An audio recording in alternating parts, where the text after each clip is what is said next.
Hello, Capricorn rising. This is your September forecast. We're going to start with the fact that August 27th, Mars moved into Libra. That's your 10th house of career. Mars can be frustration and motivation. It's more than career. It's achievement, it's public reputation, it's what you want to achieve in the world, what you're known for. Mars in Libra is trying to find balance in that area. So that will be a theme for a while. Today, August 30th, is the full moon in Pisces. That's your third house of mental processes, the way you think, the way you communicate. Saturn's there. Saturn's encouraging you to work towards something new in that area, to work towards mastery and communication in the way you organize your life. Short trips is another third house topic. So they're siblings.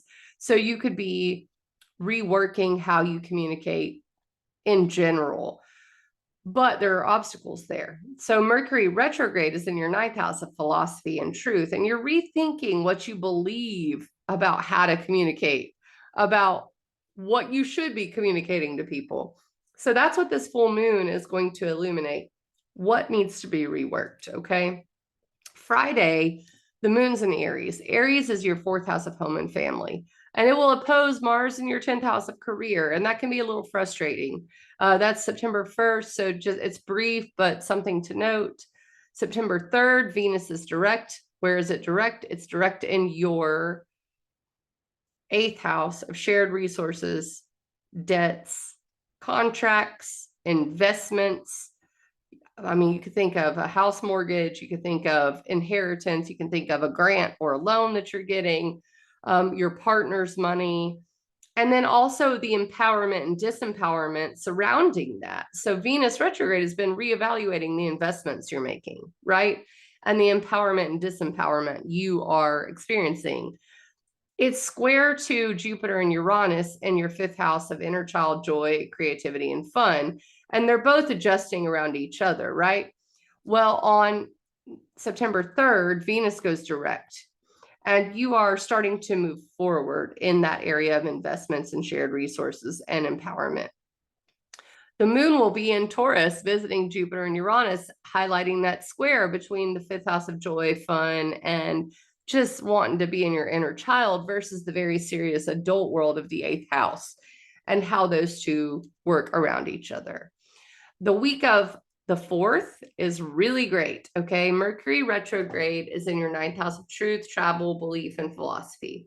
You're rethinking stuff there, but it's trying to Jupiter in your fifth house of joy and fun. So you're tuning into what your heart really wants around this time. And it's very beneficial.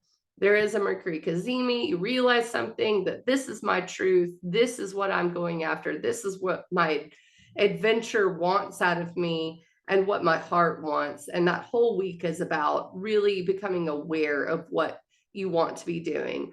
The 6th, the Mercury Cazimi, same thing. And the Sun trine Jupiter on the 7th and 8th, same thing, same places.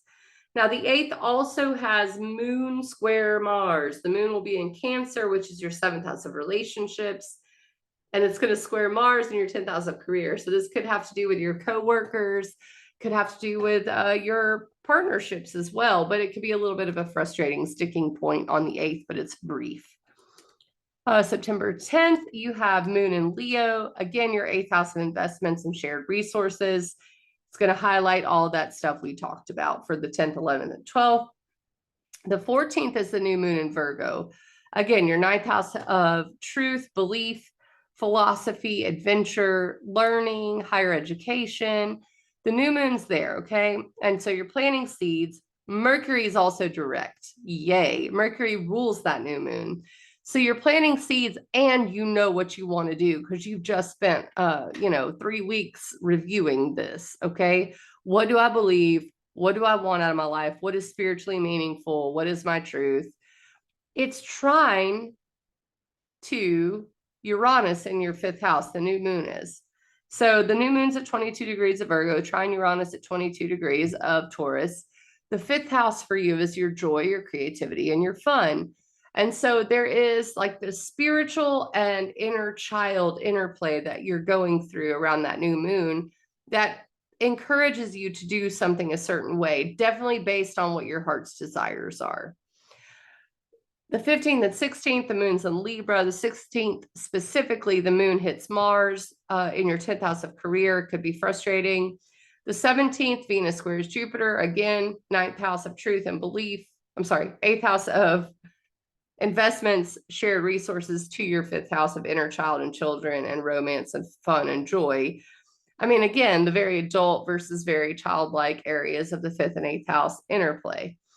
The 19th, the sun opposes Neptune. This is going to be 9th and 3rd house. So what my truth and belief is versus how I communicate.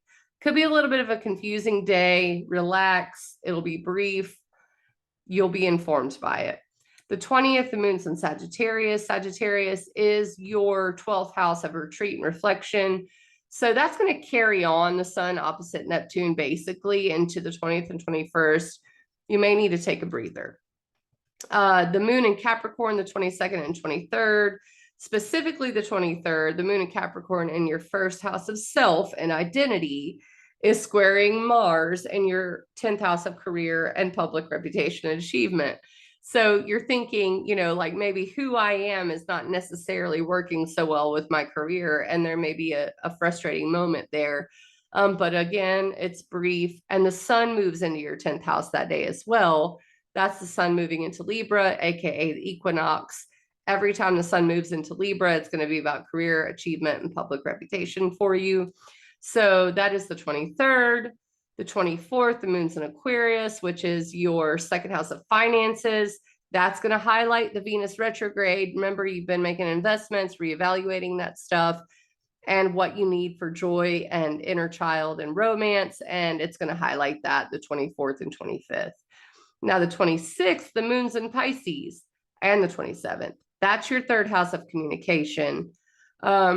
Brief, not really aspecting too much. It'll oppose Saturn on the 26th, then Neptune on the 27th. I'm sorry, not oppose. It'll conjoin Saturn on the 26th and conjoin Neptune on the 27th. But it doesn't matter. Mercury's direct. This is really not a big deal. The 28th, Venus squares Uranus for the very last time. That is a big deal.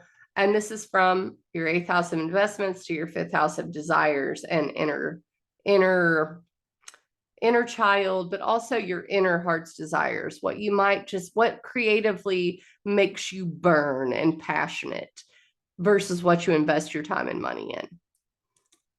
And then the 29th is the full moon in Aries. That is your 4th house of home and family.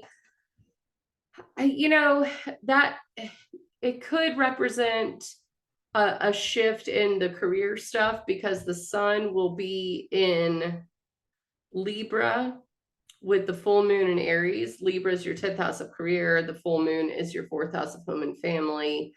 But the full moon in Aries answers back to Mars in your 10th house of career. So it is definitely the interplay between the two with that full moon. It's just shining a light on what you need, your emotional security, your home, your family, and maybe what you need to do about career that's not working because the South Node is there and the eclipses will be there as well, which is next month, which is what I'll be talking about when I come back for the October forecast or whatever.